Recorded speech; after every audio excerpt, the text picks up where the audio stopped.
Welcome to the National Security Alert, brought to you by the Citizens Commission on National Security. Now here's your host, Roger Aronoff. Welcome you to the National Security Alert. We have a great guest today, Hans von Spakovsky of the Heritage Foundation. He is the manager of the Election Law Reform Initiative, and he's on top of many subjects, and we're going to definitely cover the election integrity issues. But before that, I want to talk about a couple other things. So Hans, welcome to the show. Roger, thanks for having me. Great. So I saw you had an article out yesterday about basically that the DHS flouts the law on student visas and the judges yawn. And you've done several articles about Mayorkas lately and why we should impeach him and all that. So what is this latest article about, and tell me your concerns? Well, the whole problem we've got is that our immigration laws are very strict. I mean, they lay out the rules for immigration very succinctly, and unfortunately, we have a secretary, the head of the Department of Homeland Security, who's basically ignoring the law and in many instances violating it. What we were writing about there, a colleague, Kelly Stimson and I, was that, there's a part of federal immigration laws for student visas.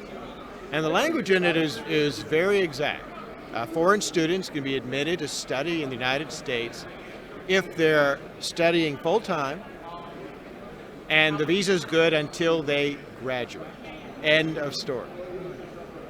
But what is DHS doing? Well, they have regulations in place, and they're putting in new ones in place that say, you can stay for another year after you've graduated. Oh, and we'll give you a work permit so you can work. And if you're in the STEM area, science, technology, engineering, we'll give you another 2 years. So you can stay in the country for 3 years working after you graduate, which, what does that do? That takes jobs away from American kids, American graduates. And so what happened in this particular case is the Washington Alliance of Technology Workers sued, representing American tech workers and newly graduated students, saying, look, you can't do this. And it's very clear under the language of the law, they can't do it. But what does the DC, District of Columbia, Circuit Court of Appeals do? They say, oh, this is fine, DHS can do this. So I think you write in the letter in your article that this also applies to other people besides students as well. So how is the regulation written, and how are they getting away with it? The problem with this was it actually violated two different provisions of immigration law. One, as I said, it violated the student visa provision. But also, when it comes to work permits for aliens, again, Congress has a very specific list of who is allowed to be in the United States if you're not a citizen and working. These students aren't in that list. And yet DHS is given basically an open hunting license, I guess you could call it, to allow this. And what the two dissenting judges said, one of them, Naomi Rao, great opinion, she said, look, this language is so broad from the majority in the DC court that it can apply to any kind of visa. So in other words, all the restrictions that Congress has put on different kinds of visas are thrown out the window because DHS can do whatever it wants and ignore the limitations. So we've all been concerned at the border, they're just letting people flow in. This is another way they're letting people come in, and it's really horrifying, In other words, what do you see as the motivation behind this from the Biden administration? Well, I think the whole open borders policy that they have, and that's what this is part of. I mean, that's why they've opened up the southern border and are mass paroling illegal aliens as they come in, which also violates the law. I think it's a combination that ideologically they believe in open borders.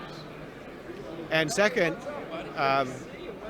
I think they want as many aliens coming into the country as possible. They then want them as quickly as possible voting because they believe this will help them retain power. And you can see this in the way liberal enclaves, New York, San Francisco, District of Columbia, are now passing ordinance saying, oh, you're an alien in this country, we're going to let you vote in local elections. That's just a stepping stone to trying to make that true across the board. Amazing. I want to bring up another topic. You and I have a mutual friend, Ed Bloom, who has been involved in a number of very important cases that have reached the Supreme Court. He has one there right now regarding Harvard and the Asian discrimination. And tell us about that and where that stands and how it got to this point. Yeah, there are two cases before the court. It's been argued. We're waiting for a decision. The parents of Asian American students sued both Harvard and the University of North Carolina. The reason was very clear. Both schools have been blatantly discriminating in their admissions policies. They have different standards for students depending on your race. And Asian American students with much higher scores, much better qualifications than, for example, black students or Hispanic students, are being kept from entering the school. And it is, like I said, it is outright blatant discrimination. The schools admit it. They say they're entitled to do it. And this case is now before the U.S. Supreme Court. I'm hoping they will come back and finally say, you cannot discriminate on the basis of race. And it's really Asian American kids who are being hurt by this. So does the balance of the court, the so-called 6-3 conservative court, does that enhance the chances of success on this? The answer to that is yes. Look, there's no question in my mind how the three liberals will vote. Okay, there's no way they would vote against this kind of discrimination because it's politically correct to do it. The question is, will what are normally considered the conservative judges, will they all vote to finally end this? And I think the chances are pretty good that they will, because this issue's been up before them before, and it's very clear that the rules that the court has previously set up, saying you can only do this under very narrow circumstances, it has to be narrowly tailored. Schools have not been following that. They're just blatantly doing it no matter what the Supreme Court says, and I think the court may finally realize we just need to end it. And I want to go back to the DHS issue, because you've also written some recent articles about Secretary Alejandro Mayorkas and that you think he should be impeached. And there's certainly been a lot of talk about that. Others seem to say, well, it's really Joe Biden's policies, so why should we impeach Mayorkas? So make the case. Look, I'm the first person to tell you that impeachment should be a rare occurrence, and it should not be used by the House of Representatives because they disagree with the policies of an administration. But when you have a cabinet official, as you have with Mayorkas, who not only is ignoring the law, but is actually breaking the law, has lied to the public and lied under oath to Congress, you can't have someone in the executive branch that does that. And in fact, that meets all the standards for impeachment from the Constitution and from prior impeachments that have been handled by the House. And there's example after example after example of Mayorkas directly violating federal immigration law. And that's all grounds for impeachment. And what has resulted? The worst immigration, worst security, worst humanitarian crisis in our history along the border. Over 6 million illegal aliens coming in, between 1.5 and 2 million what they call gotaways. We don't even know who they are. And the costs of that being imposed on local communities all over the country is just tremendous. And I think the House actually has a duty to impeach him. You can't have an imperial cabinet secretary, someone who thinks the law doesn't apply to me, I can do whatever I want. And they seem to be trying to get around the law by doing things like now, here's an app, and all you have to do is make an appointment, so when you come to the border, we're going to let you in, and then, you're going to be here. And how many of those people ever really get a true assessment of their asylum claims? And so it's like they didn't like the optics of how it looked when people were coming across and piling up under the bridge at the border. So now it's a way just to facilitate the mass entrance of so many of them. Yeah, it's a way to facilitate illegal behavior. And that's actually another grounds for impeachment, because what is he doing? He's actually institutionalizing his violation of the law. He's now saying, well, we'll allow you to come into the country illegally. All you got to do is fill out an app. I mean, that is just bizarre. But the consequences of it are tremendous. In the last 2 years of the administration, they've had almost 100 individuals caught at the border who were on our terrorist watch list, compared to just a handful in the many years before that. And those are just the people they caught. How many others are there in the gotaways, the 1.5 million, 2 million, that just got across the border without the Border Patrol ever seeing them? One of these days, unfortunately, and it may be in the near future, we're going to see the tragic results of that. So now let me ask you about the elections. Say the presidential election of 2020. People, what they always say is, well, there were 60 cases that went to the courts, and Trump didn't win any of them, and so how can you say that the election was stolen in any way? So what do you say to that question? What I say is that, look, I don't know if the election was stolen or not. What I do know was there were a lot of questions raised about it, and a lot of the questions were never really answered. That election's over. Okay, there's not going to be changed. What I think people have to concentrate on is fixing the issues that came up in that 2020 election. I mean, a quick example is, as you know, there were a huge number of absentee ballots cast in that election. Okay, well, that means it's a very good thing that a number of states like Florida, Georgia, Texas have all taken their voter ID laws, which only applied to in-person voting, and they've now extended them to apply to absentee ballots. That's a way of trying to deter the irregularities and potential fraud that occurs with absentee ballots. And we're actually in better shape today than we were in 2020 because a large number of states actually did things to improve the security of the elections. Some states went the wrong way, California, New York, Michigan, but a lot of other states actually made things better. So how secure are your elections? Depends on which state you're in. Right, depends on which state. And then the presidential election is the one that involves every state.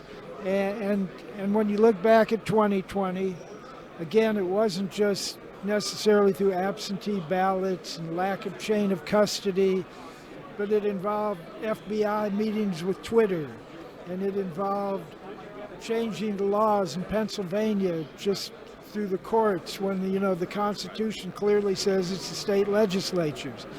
So, there's so many ways that I think that election was corrupted, and all under the veil of the pandemic. So it feels like there's no turning back. I know there's been... Well, no, I don't agree with that. First of all, like I said, I will tell you, things have gotten much better in a number of states, and I'll give you one example of this. One of the biggest factors in the 2020 election were what we called Zuck Bucks, right? Mark Zuckerberg gave $400 million to this little nonprofit that then gave grants to election offices around the country, but only really to Democratic, big urban cities. And the whole point of that was to work use official resources for the Get Out the Vote campaign for the Democratic Party. Well, more than 18 states have now banned Zuck Bucks. No more private funding of election offices. That's a good thing. If folks want to know what the situation is in their states, there's an easy way for them to do it. A year ago, the Heritage Foundation, where I work, premiered our election integrity scorecard. We judged every single state based on 47 different criteria, basic stuff like, do they require an ID to vote? And you can go to our website, heritage.org, look up the election integrity scorecard and pull up your state, and it'll tell you all the things your state has done that's good and all the things they've done that are bad, so you'll know what needs to be fixed. So let's talk about Arizona a minute. You had a famous article after they did the audit in 2021, and that, you know, the immediate conventional wisdom was, well, it just reconfirmed that Biden won the state, even though the margin was like 10,000 votes. And you pointed out that there were so many other things, people who voted in two different counties, all sorts of things, and that's all being revisited in this Kerry Lake issue. I mean, they talk about hundreds of thousands of votes that they didn't match the signatures. So talk about Arizona. Does she have a chance to get this thing overturned, and should she? I don't know if she has a chance of getting it overturned. I know that what should be done is there should be a comprehensive audit done of that election. And by comprehensive, I mean an audit in which election officials actually cooperate to do this. Unlike, remember what happened in Maricopa County after the 2020 election, when Maricopa County election officials did everything they could to resist an audit. In fact, that should become a standard requirement of the law in every single state, which is to conduct audits after elections to try to find problems, find out whether things were done right, and to fix those problems so they don't happen again. That's, you know, audits are, you know this, they're ubiquitous in the business world. Everybody has to undergo audits, and yet they're not being done in the election area. Again, that is just bizarre, and that's something that needs to be done in every single state. Well, when you had, for instance, the Carter Center had said everything's legit, they checked all the machines just before the election in Arizona that Kerry Lake lost, and they came away. Then the day of the election, some large number of the machines, first they had 20-inch paper going through 19-inch, you know. 20% of the machines failed. Yeah, and could that have been a coincidence? And how can you allow that election to stand? It just, and that's why so many people just fear that we don't have clean elections anymore in this country, and the left is going to steal it from here to eternity. Well, I don't want people to have that as a general idea everywhere. Again, it depends on where you are, because some states have made huge improvements. Florida is a good example of that. Other states have made things worse, like Michigan, which recently passed a referendum that bans voter ID and makes all kinds of other bad changes. So it depends on where you are. The point, though, is that I do think overall we're in better shape than we were in 2020. And we have states starting to do things like Texas was one of the first states to pass a law requiring audits of elections. And that's a way of finding problems in places like Harris County or in Arizona, Maricopa County, and trying to fix them. But it's up to the legislature in Arizona to do the right thing and finally get that passed. And folks there in the grassroots need to be talking to their state legislators and saying, you got to do something about this, and do it now before the 24 election. And what about the timeliness of these audits? I mean, do they have to be within a month of the election so that there's a chance to reverse it? Well, audits ought to be going on right now. Yeah. There ought to be audits going on of the November 23 election, so that you can find what the problems were and fix them before next year's election. I mean, we want to return to common sense things where you're not counting ballots weeks after the election. Yes. And just this massive mail-in, without matching signatures and chain of custody. It just seems like it's just gone. And if you call for any of this stuff, you're an election denier. You're trying to suppress the vote. It's such a cultural battle at this point too.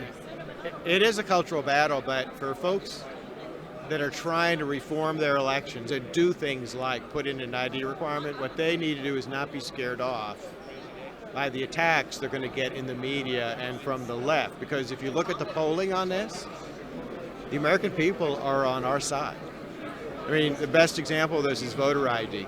8 of every 10 Americans think voter ID should be required to vote. And that's a majority of Republicans, Democrats, and Libertarians, and a majority of white, Hispanic, and black voters. The public doesn't think that's a problem. It's only certain progressive leaders who make a big deal about this. It's only Joe Biden who says, oh, requiring an ID is Jim Crow 2.0. Well, the public doesn't agree with that. So you can't be scared off by those kind of big claims being made against you. Well, I know you're going to have to go in a minute, so are you optimistic that we're going to achieve this goal and get back to clean elections, or where do you stand on your optimism, and give me your final thoughts? 20 years ago, there were only a handful of states that required an ID to vote. Now, 2/3 of the states require some ID to vote. Yeah, there's still big exceptions like New York, California, but the trend towards more secure elections is in our favor. Even on the mail-in, the massive absentee? Yes, because states are starting to now require an ID for absentee and mail-in voting. Okay.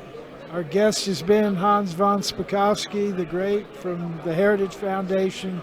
Such an honor to have you here on the show. Thanks for having me. Thanks. Okay. Take care.